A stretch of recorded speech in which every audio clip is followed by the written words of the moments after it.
हमारा आज का टॉपिक है मिस रिप्रेजेंटेशन, मिथ्या वर्णन। ठीक है, तो इसकी एक डेफिनेशन दी हुई है। ठीक है, एंसन के शब्दों में।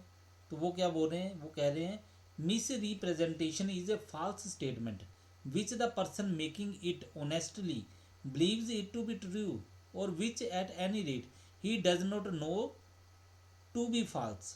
ठीक है, तो एंसन क्या बोल रहे हैं, ये बोल रहे हैं मिथ्या वर्णन का अर्थ एक झूठा कथन है जिसको कहने वाला विश्वास के साथ सच मानता है अथवा किसी भी प्रकार से वह उसका झूठ होना नहीं मानता। मतलब क्या इसका, आप यहाँ से मतलब निकाल लो मिथ्या वर्णन। इसको हम दो शब्दों में, दो पार्ट्स में बांट सकते हैं, दो भागों में। एक मिथ्या, दूसरा वर्णन। मिथ्या का मतलब क्या है, मिथ्या का अर्थ है असत्य, और वर्णन का मतलब है कथन। यानी कि कोई भी असत्य कथन जो है उसी को हम बोलेंगे कि ये मिथ्या वर्णन है। जब एक पक्ष एक असत्य बात कहता है परंतु कहने वाला व्यक्ति उस बात को सत्य मानता है या उस बात को असत्य समझने का कोई कारण नहीं दिखता, तब इस असत्य कथन को ही मिथ्या वर्णन कहते हैं। भारतीय अनुबंध अधिनियम में मिथ्या वर्णन का दो अर्थों में प्रयोग किया जाता है।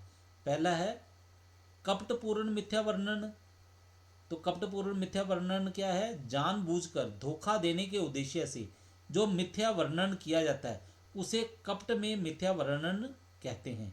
इसलिए अधिनियम में इसके लिए कपट शब्द का प्रयोग किया गया है, जो कि आपने पिछले लेक्चर में पढ़ लिया है। ठीक है, इसके बाद दूसरा जो प्रयोग किया गया अर्थ वो क्या है, वो है निर्दोष मिथ्या वर्णन।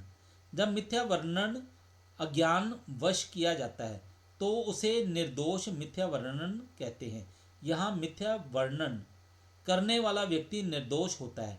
अधिनियम में इसे ही मिथ्या वर्णन कहते हैं, यानी कि मिस रिप्रेजेंटेशन कहते हैं। ठीक है, इसके नेक्स्ट है हमारे पास फॉर्म्स ऑफ मिस रिप्रेजेंटेशन, मिथ्या वर्णन के रूप। तो पहला रूप जो दिया गया है वो है बाय पॉजिटिव स्टेटमेंट, निश्चयात्मक कथन द्वारा।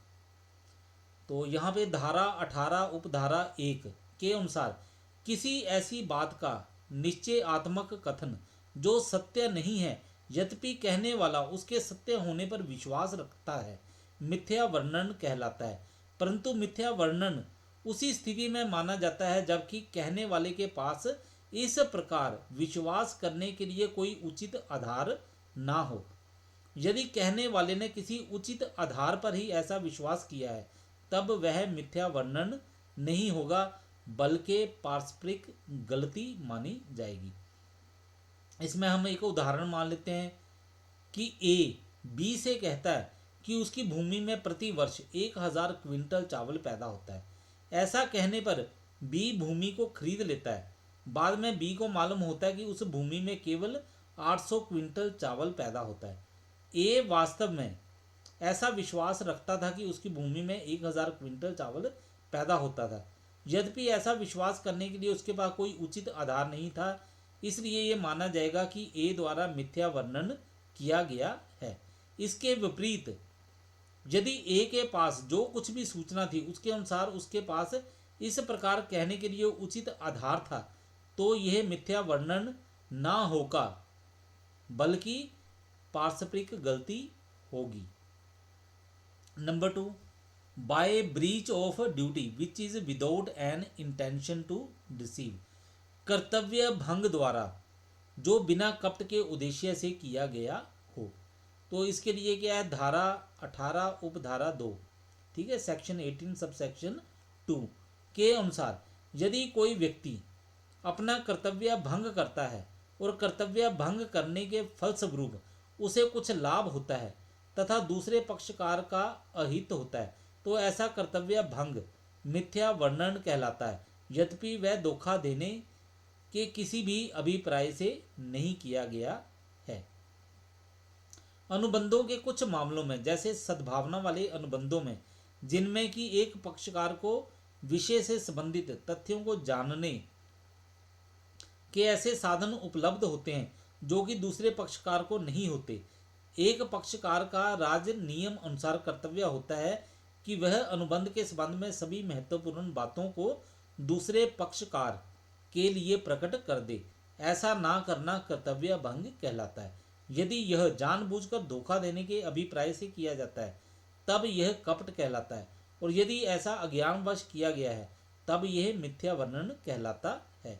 तो इसमें हम एक उदाहरण लेते हैं। मधुर अपना जीवन बीमा करवाते समय अपनी आयु 22 वर्ष बताता है, परंतु वास्तव में उसकी आयु 25 वर्ष की थी, और इस प्रकार बीमा कंपनी उसके लिए प्रीमियम की नीची दर निश्चित कर देती है। वास्तव में मधुर को अपनी आयु का सही ज्ञान नहीं था। इस दशा में क्योंकि मधुर ने धोखा देने के उद्देश्य से अपनी आयु कम नहीं बताई थी, अतः ये मिथ्या वर्णन कहलाएगा। यहाँ महत्वपूर्ण बात उद्देश्य है। यदि कर्तव्य भंग का उद्देश्य धोखा देना है तो वह कपट कहलाएगा। इसके नेक्स्ट है हमारे पास causing mistake by innocent misrepresentation, अज्ञानवश मिथ्या वर्णन के कारण गलती। धारा 18 उपधारा 3 सेक्शन 18 सबसेक्शन 3 के अनुसार अनुबंध के किसी पक्षकार द्वारा अनुबंध से संबंधित किसी ऐसी बात के बारे में जो अनुबंध का विषय हो कोई गलती करा देना, चाहे वह कितनी भी अज्ञानवश क्यों ना हो, मिथ्या वर्णन कहलाता है। तो इसके लिए हम उदाहरण ले लेते हैं। एक ए बी से कहता है कि मेरे मकान में कहीं कोई खराबी नहीं है, तथा बी उस पर विश्वास करके मकान खरीद लेता है। ए को ये मालूम नहीं था कि मकान की नींव में दरार है जिसके कारण मकान गिर जाने का भय है। जब कभी बी को इस दोष का पता चल जाता है तो मिथ्या वर्णन के आधार पर अनुबंध को रद्द कर सकता है। परंतु यदि मकान में कहीं मामूली